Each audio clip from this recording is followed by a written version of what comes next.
పెట్టుబడులు పెట్టే వాళ్ళు ముందుకొస్తారా? నువ్వు అమెరికా కొరియాకు వెళ్ళింది పెట్టుబడులక ప్రతిపక్ష నేతలపై దాడులకు శిక్షణ పొందడానికి పోయినవా అని నేను అడుగుతా ఉన్నా.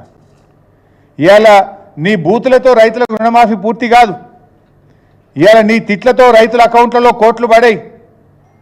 ఇవాళ నువ్వు నీ అసమర్థత, నీ చేతగాంతనం, నీ ఫెయిల్యూర్, రైతులకు నువ్వు మోసం చేసిన నీ దగాకోరుతనం బయటపడుతుందని చెప్పి ఇలా డైవర్షన్ టాక్టిక్స్ చేస్తూ ప్రశ్నించిన వాళ్ళ మీద దాడులు చేస్తూ ఇవాళ మా కార్యాలయాల మీద దాడులకు పాల్పడుతున్నాడు ముఖ్యమంత్రి గారు.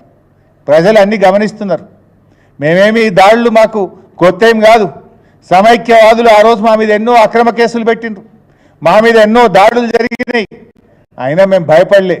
మేము తెలంగాణ ప్రజల పక్షాన పోరాటం చేసినాం, తెలంగాణ రాష్ట్రాన్ని సాధించినాం. ఇప్పుడు కూడా తప్పకుండా ప్రజల పక్షాన పోరాడుతూనే ఉంటాం, రైతుల పక్షాన పోరాడుతూనే ఉంటాం. ఈ దాడులు దేనికి మంచివో, ఇవి రాష్ట్రానికి ఏ రకంగా మేలు చేస్తాయో ఒక్కసారి ఆలోచించుకోండి. 10 ఏళ్ళు మేము అధికారంలో ఉన్నాం. ఆ రోజు మేము దాడులు చేస్తే ఈ పరిస్థితి ఉండునా? చేసినామా ఏ రోజన్నా? ఇవాళ మాకు చేయచేతగాకనా? మేము కొన్ని ప్రజాస్వామ్య విలువలకు పద్ధతులకు కొన్ని కట్టుబడి ఉన్నటువంటి వాళ్ళం.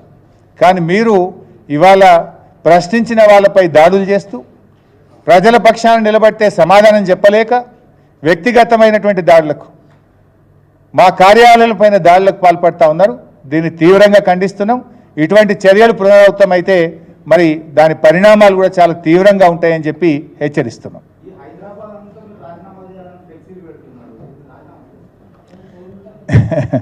ఇప్పుడు రాజీనామా చేయాల్సింది రేవంత్ రెడ్డి. ఇందాక నేను చెప్పినట్టు చోరు ఉల్టా కోత్వాల్కు డాంటే అన్నట్టు మోసం చేసింది ఆయన, మాట తప్పింది ఆయన. ఇచ్చిన మాట నిలబెట్టుకోకుండా 31,000 కోట్లు 15 ఆగస్టులోగా చేస్తా అని 17,000కే చేతులెత్తి రాజీనామా చేయచాతగాక ముఖం చెల్లక ఉల్టా నా మీద ఇంకా హోర్డింగ్లు పెట్టించే ప్రయత్నం చేస్తుండ్రు. మరి ఆయన మీద కూడా రాజీనామా చేయమని హోర్డింగ్లు వచ్చినాయి హైదరాబాద్లో. ఇలా ఆయన కూడా రైతులను మోసం చేసిన రేవంత్ రెడ్డి రాజీనామా చేయమని హైదరాబాద్లో చాలా హోర్డింగ్లు వచ్చినాయి, పోస్టర్లు పడ్డాయి. మరి ఆయన చేయమనండి, నీతి నిజాయితీ ఉంటే చేయమనండి.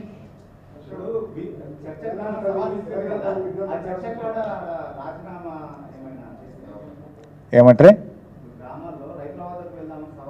తప్పకుండా ఈ ప్రభుత్వం యొక్క ఫెయిల్యూర్ని ఎండగడతాం, ఈ ముఖ్యమంత్రి గారు దయాకోరుతనాన్ని ఎండగడతాం, ముఖ్యమంత్రి గారు మాట తిప్పిన తీరును ఎండగడతాం, ప్రజల్లోకి వెళ్ళి అన్ని వివరంగా చెప్తాం. పైసా అది నిన్న దేశపతి చెప్పిండు. మళ్ళీ నేను దేశపతి నిన్న చెప్పిండు మా పార్టీ లైను నిన్న ఎమ్మెల్సీ దేశపతి శ్రీనివాస్ గారు చెప్పింది కదా.